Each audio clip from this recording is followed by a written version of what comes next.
Hi everyone, welcome back to Belle's Books. I'm Carly and today I'm going to attempt to do a wrap up of all the books that I did manage to finish in the second half of 2022. Now I just want to say thank you very much for all your lovely comments on my previous video. If you haven't seen it, I will link it in the cards above and in the description box down below. That was just about how I managed not to read in the second half of last year. I had a difficult time and yeah, I just wanted to say thank you for all your lovely comments. It was really nice to read them and to have that lovely support from you all, and welcome to all the new people that have joined the channel since then. It's really nice to have you here. Okay, so I've got my cup of tea and I'm filming again in my living room because I'm cold. I'm always cold in winter, and I'm under a blanket and Dodger is there by the fire. So I thought that was a nice little scene. So we'd have the cozy fire scene with Dodger lounging behind me there. All right, so I've written down some notes of the books that I read in the second half of last year. Some of them have faded a little bit from my memory, so I can't remember much, mostly character names because I'm terrible at remembering character names. So I'm gonna talk a little bit about them. If I can't remember much, you know, that tells you a little bit about the book, I guess. So, and I can't remember where I got to last year with my wrap-ups. I think the last book I reviewed was The Dance Tree by Kerry Hargrave, which I loved. So after that, I read Fault Lines by Emily Itami, which is not a short novel set in, I want to say Tokyo. I think it's Tokyo. Great memory. And it's basically a very kind of slow novel about a housewife who is bored and underappreciated by her husband. She's got 2 small children and her marriage is a bit stale. Her husband isn't paying her attention and she just feels like her life is stagnant and nothing is, you know, exciting anymore. So it's quite a slow paced novel. I really enjoyed it. I found it like there were quite some funny bits in it. That it talks about her encountering a dude that runs a restaurant. He owns the restaurant, or he's the chef or something, and they strike up this relationship, and it's kind of about her embarking on a relationship with this man, and it's very quiet, it's very slow, and it's just about the intricacies of relationships, and both like in terms of the affair that she's having, her and what's going on with her husband and her children. And I just really enjoyed it. I also really like the setting, particularly when there's writing about food. I'm on board for food writing. Yeah, so I did really love that book. Okay, don't have much else to say about it other than it was good. Then I have mentioned this before. I read Case Study by Graeme, Macrae, Burnet. I listened to it on an audiobook, and I read this because it was longlisted for the Booker, I think. See, all of my knowledge of last year has just disappeared. So bear with me. I loved this book. I know it had really mixed reviews and some people were like, but I really enjoyed it. I don't know whether it's because I was listening to it on audiobook, but it totally absorbed me. It's about a woman who goes to see this, now is he a psychiatrist? He's a psychotherapist, called Collins Braithwaite, but the novel is set up as if it kind of questions whether it's a novel or is it part non-fiction, because at the beginning the author has like a little author note saying part of this is the the biography of Collins Braithwaite, this psychotherapist dude. So it's split narrative between this woman who goes to see him and these biography sections, which obviously are part of the novel. Now, the bit narrated by the woman who goes to see him, I just found fascinating. I loved it. And the main reason for that is because she's going to see him because she thinks that he convinced her sister to commit suicide, and she's trying to trap him or get evidence that that happened. Now, that kind of plot line falls by the wayside quite quickly, and it turns into her interrogating herself and having this kind of split personality between being very meek and mild and mousy and putting on this persona of a woman that she names Rebecca, hints back to Daphne du Maurier there, which I loved, and adopting this fake persona and then getting really into it and kind of losing her sense of self. Now, I just love that. I thought it was fantastic. And it was really captivating, really engaging. Would recommend the audiobook. Yeah, I loved it. I thought it was great. And I think that was one of the ones that didn't get onto the shortlist, and I was disappointed by that. Yeah, so would highly recommend that. Then I read Once There Were Wolves by Charlotte McConaghy. I think that's how you say it. I was influenced by Lena Norms here because I watched a video where she was talking about it, and that's why I picked it up. Once There Were Wolves is it a thriller? I don't know. It's a novel about Inti Flynn, who is, I think she's Canadian, but she goes to Scotland. She's leading a team of biologists who are running a project that is reintroducing wolves into the Scottish Highlands. And this is for conservation purposes. Now, where she's based is in a very rural area, obviously, and she's got a lot of resistance from the local farmers because they think the wolves are going to kill all their livestock, and the local people who think it's dangerous. So there's that kind of premise. There's a lot of interesting themes in this book about, conservation and climate change and ecology and all of that. Also, she is also looking after her sister who's been trauma damaged. So she brings her twin sister with her, and this woman has clearly had something very, very bad happen to her. And as you move through the book, you get flashbacks as to why they've come to Scotland, what's happened. Massive trigger warnings for sexual assault. That was really difficult to read. It was a really good book. I really enjoyed it, if I can say that, because it deals with some difficult stuff, including domestic abuse and sexual violence. And there's also like a couple of murders, or is it a couple of murders, or at least one? I don't know. I can't remember. It was a long time ago that I read it. There's at least one murder that is like, was it the wolves or was it someone in the village that is trying to frame the wolves and thereby Inti? So there's a mystery at the heart of it. I really enjoyed it. I thought it was, again, really engaging. It was one of the books that kind of, that kept me reading. It was difficult content sometimes. So just be aware of that if you're going into it, and you need to look up those trigger warnings. Okay, then I read, a book I actually have, because those were all library books. I read Treacle Walker by Alan Garner, because again, it was Booker on the Booker long list. Now, I know this has had mixed reviews. I've never read any Alan Garner before. I know he's very famous for his children's novels, The Owl Service, which I now actually do want to pick up. This novel is bonkers. If you are down for some weird stuff, then go for it. It's not going to be for everybody. I'm not even sure how to describe it to you. So it's about a young boy, Joe. Is his name Joe? I think so. Character names. Who encounters a rag and bone man, and basically has conversations with this rag and bone man that don't make much sense. And Joe goes through this kind of, I don't even know how to describe it. It's not like a coming of age tale. It's a thing that happens where he's kind of being passed the mantle from the rag and bone man, that he has to take this up.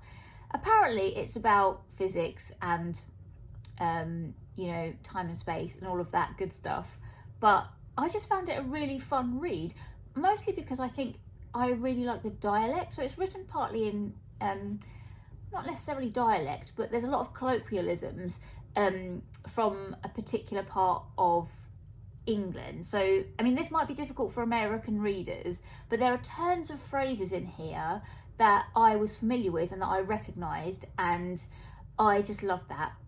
There were a lot of turns of phrases in here that I did not know and that I had to keep looking up, that are very localised, like what was it? A donkey step or a donkey stone. I was like, what's that? So there were things where I was mostly confused. There's like 3 main characters. Joe, our young boy, who is into comics, and his comics come alive and characters run through mirrors and all sorts. There's Treacle Walker, who's like the rag and bone man, which to me felt like a bit of a Green Man figure. Very mythical, it's very mystical. And then there's some naked swamp dude, which was slightly questionable, but I really enjoyed it. I had no context. A lot of the time I didn't know what was going on. But I was just here for the ride, and I just found like the language really heartwarming. Again, I think it's just because it felt very local and vernacular, so I just really enjoyed it. And now would like to read more of Garner. Like I said, it's not for everybody. It is a bit nuts, but I'm here for the weird stuff. Okay, then I read for my book club, my work book club, When We Were Birds by Ayanna Lloyd Banwo. I saw her read part of this book at the Cambridge Literature what's it called? The Cambridge Literary Festival. It was a panel of Ali Smith's favourite new authors, and she was on it and she read from her book. This is about 2 main characters, and you get chapters interspersed one from the other. Am I going to remember their names? So we've got Yejide, who is to inherit her mother's ability to talk to the dead. So she comes from a long line of mystical women who can talk to the dead or have powers to help the dead in some way. And they live in this house which is built on land that they've taken back from I think plantation owners. So there's a lot of commentary on here on like post-colonial society, colonialism, and inherited trauma, that kind of thing. But it's very subtle. So Yejide is like dealing with her mother, a very difficult relationship with her mother, in that her mother is very aloof and cold to her. She shows no love, and that's all that she wants. She just wants some connection with her mum, and then having to take on this role when her mother dies, but she still has interactions with her mother because she can speak to the dead. So that was a really interesting premise. The other side is Darwin, who is a Rastafarian, and he leaves his mother to go and work as a grave digger in a big cemetery in Port Angeles. Now, I didn't know this. I know nothing about like the Rastafarian religion, but it is very much eschewing death, so that you are not supposed to be near a dead body, or you don't go to funerals, that kind of thing. So that was a major kind of disruption for him, to abandon his faith and go and work as a gravedigger because they need the money. So it's about both of their stories and how they come together in a very kind of mystical way. There is quite magic realism, there's some weird stuff going on. And I read this around Halloween time, and it was the book that I managed to finish after my very difficult time. So I was really pleased that, I mean, it's not a big book, but I think it took me a little while, but I was so absorbed in this story. And yeah, it was just a wonderful read. There's so much going on in here, so many big themes as well, but it's just tied up into this beautiful story about these 2 people and like their legacy and what they're searching for and how they find it. There is like at the beginning a little bit about the inheritance of like this mythical story that Yejide's family come from birds, and that was a really kind of elaborate opening that I wanted more of, that didn't really come back into it.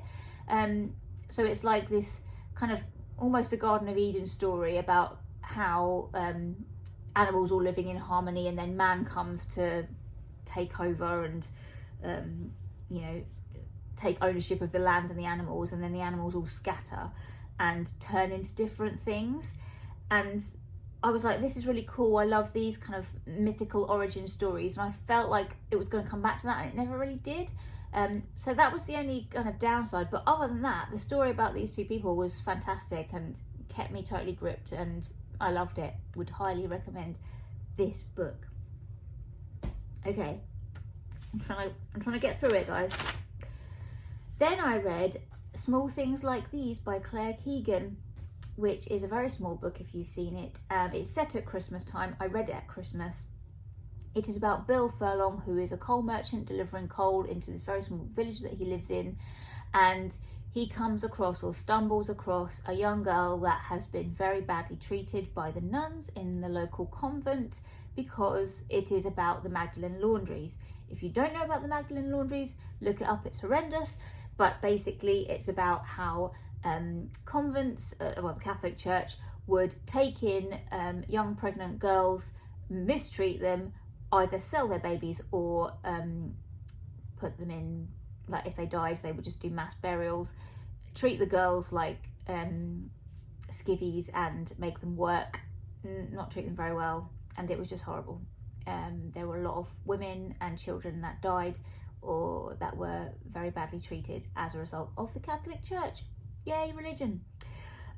So the book is about Bill learning about this, wondering what to do, the community at large knowing this is going on, and again, it's a very quiet novel, and it's just about one man's kind of moral compass and deciding what to do, and the people around him, and the consequences of going against the church. So I think it's set in the 80s. No, is it in the 80s? I've got that from somewhere, but that seems quite late. You know, these things did go on for a long time, but I really enjoyed it. I thought it was a really good book, a really short novel, and yeah, there was a lot there, a lot of feeling in that book. I also earlier on in the year read Claire Keegan's novella or short story Foster, which had the same kind of, it felt very powerful in its quietness. About a young girl that was fostered by a childless couple, and I just feel like she writes with such quiet power. There's a lot going on behind her words, but they're beautifully rendered. So that was very emotional. Then I read Woman Eating by Claire Kohda, which is a contemporary vampire novel, and it's, where is it set? I've completely forgotten where it's set. I can't remember whether it's in the UK or America. I don't know. It's about this young girl who's a vampire, and she is interned at an art gallery. But it was both kind of very sparse, but also really funny. So there were episodes where she's just so hungry, and she's a vegetarian. So she has to have blood because that's all she can eat because she's a vampire, but she doesn't want to eat people. So she's trying to, like this whole novel, she's trying to source pig's blood so that she can actually eat. But it's quite difficult for her to get a hold of it. And she's like having a crush on her art studio neighbour, and like wanting to get together with him, but he's got a girlfriend, and also trying not to eat him. It's just really, really funny by turns. But there's, again, massive themes in this book. It's not massively plot heavy. It's more character focused. It's about her. She's also dealing with her mum is in a home. Her mum is a vampire. Her mum is in a home and sounds like she's got Alzheimer's, but apparently vampires can't get Alzheimer's. So there's a lot going on about things she doesn't know about her condition. Like, she's never met any other vampires. And a big commentary on otherness and racism. So there's really big themes in her, but they're dealt with so subtly and so well.